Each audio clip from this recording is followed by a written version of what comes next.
Bitcoin broke out towards $74,000 on Monday morning, only to be rejected again. So not much has really happened. The volume remains terrible at the start of the week, even though we had this move upwards. But as you can see here, we still haven't formed a higher high. That means we would have at least needed to close above $74,000 here. For me personally, it just looks like liquidity grabbing again, that in the end we're just taking out the higher highs in order to collect the liquidity for a possible drawdown to the downside. We'll take a look at all of this now. But before we get started, first of all, a wonderful good morning to everyone. Yes, Bitcoin at $73,000, not much happened over the weekend.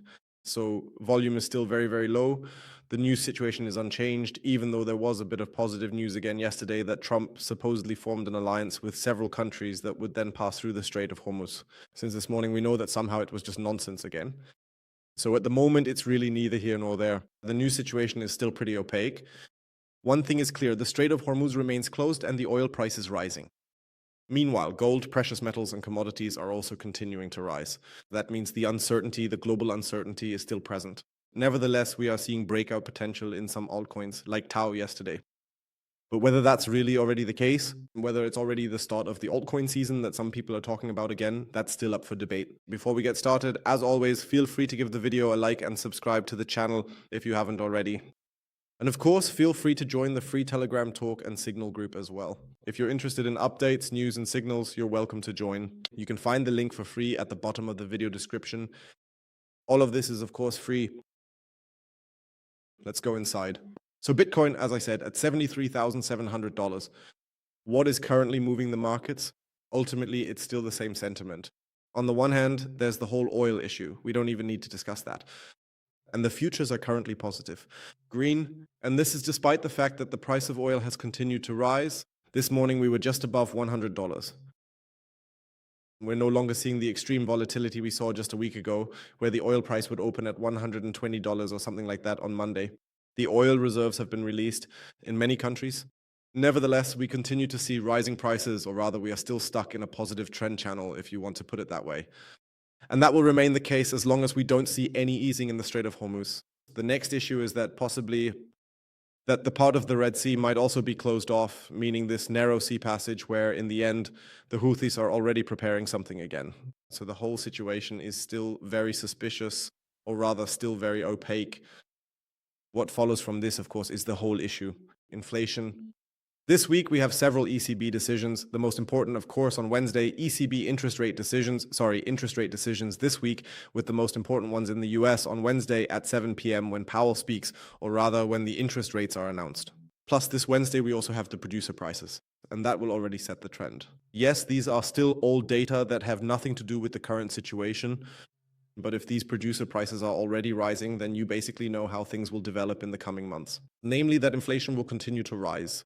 And what does that mean, of course? It also means that the bond markets, which are already very, very high at the moment, would continue to rise even further. And of course, the risk of an interest rate hike would also remain. That means in this phase we're currently in, we're still in a period of great uncertainty. We don't see a sustainable breakout. If we take a quick look at the spot order book, we basically see the same pattern. There is still massive selling going on. Honestly, I was a bit shocked myself when I got up this morning. But as you can see here, in the end, there is massive selling going on. Since we've been back in the Asia session, so since last night or around midnight, there have been 20 million, 40 million, and sometimes even 60 million in the spot order book. Sell-offs. For days now, 4 to 5 days, we've only been seeing sell-offs in the spot order books. Normally, that's a good sign because prices usually keep rising. The problem is simply that right now, there's absolutely no volume in the markets. For me, that's actually the bigger problem. Even if we take a look at the heat map on the 7-day view, it feels like all the liquidity to the upside is gone. Now, the largest liquidity is at 68,000 US dollars. And then in the end, we already have to switch to the monthly view if we take a quick look at that. There you can see it a bit more clearly. So now we've picked up the last big cluster and then it continues at 65,000, 60,000 and 55,000 US dollars. So liquidity is also still below us. That means we can't keep rising in the next 1 or 2 days. For me, my maximum is still around 76,000 US dollars. But I'm still rather on the pessimistic side when we look at our fractal. So now it would slowly be time to invalidate it. It's still somewhat within range, but it's starting to resemble more the price action we had up here in this phase. I'm curious whether that was it now or if we're really going to push all the way through here. Some altcoins have already broken out a bit, Tau, for example, which we'll definitely take a look at in a moment.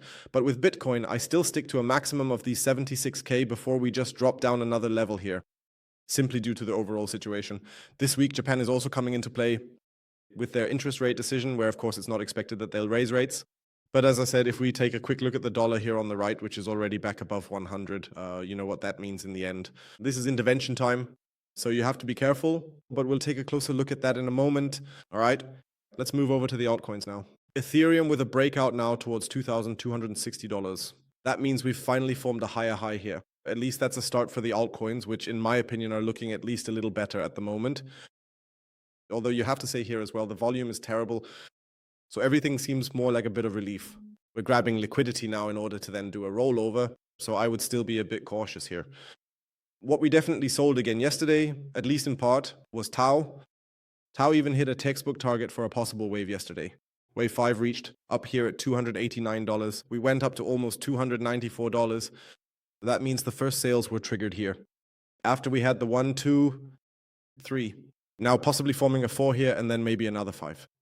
That's currently the idea I have in mind. In any case, all of the Tau that was related to the initial investment has been sold.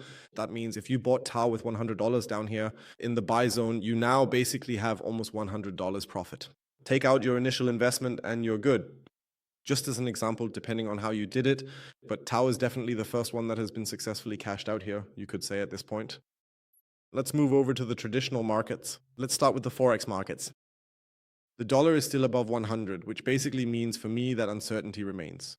People are moving into safe haven assets, and if we take a look at the Japanese yen, which is now slowly, there seems to be a bottom forming here, but I still want to see it go down to 0.0062 because of this inefficiency that's been open over here for a while.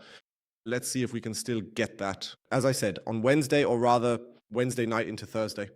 And that's when Japan will make its decision about what to do. I think the press conference, or rather the accompanying statement, will be much, much more interesting, especially since ultimately with our USD/JPY, we're currently just in the intervention zone. The volume is going down. To me, that suggests there could be a big move here, possibly toward the end of this week. Gold remains stable here as well, as I already mentioned in the live stream yesterday. I might prepare to possibly open another position here. At the moment, I'm watching this area around $4,800 to $4,900. That's the range where I could imagine gold might drop into this week.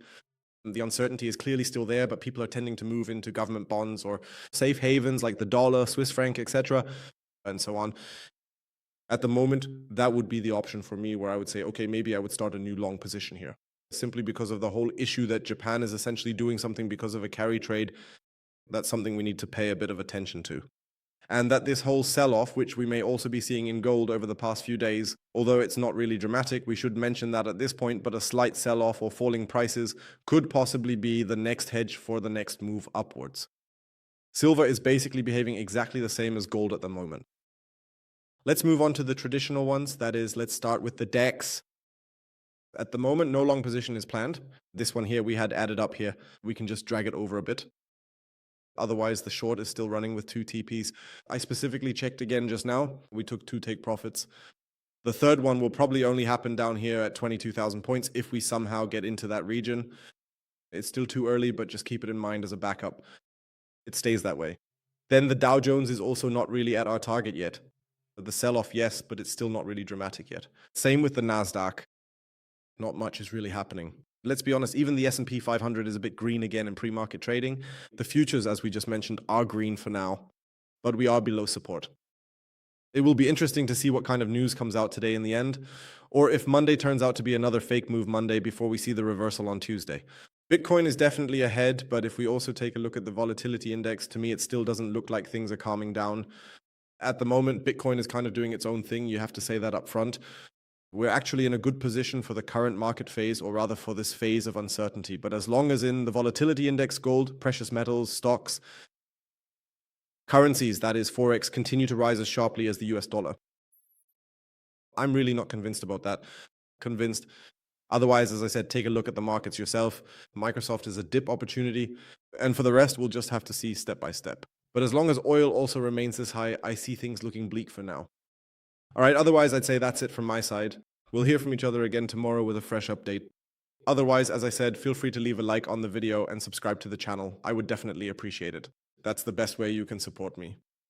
And if you're interested and looking for an exchange, feel free to check out my partner exchange. You can also sign up for BingX if you're interested, right now up to 11,500 USDT. And if you message me on Telegram, I might even have a few codes for free VIP trial passes. All right, that's it from me. Thank you very much.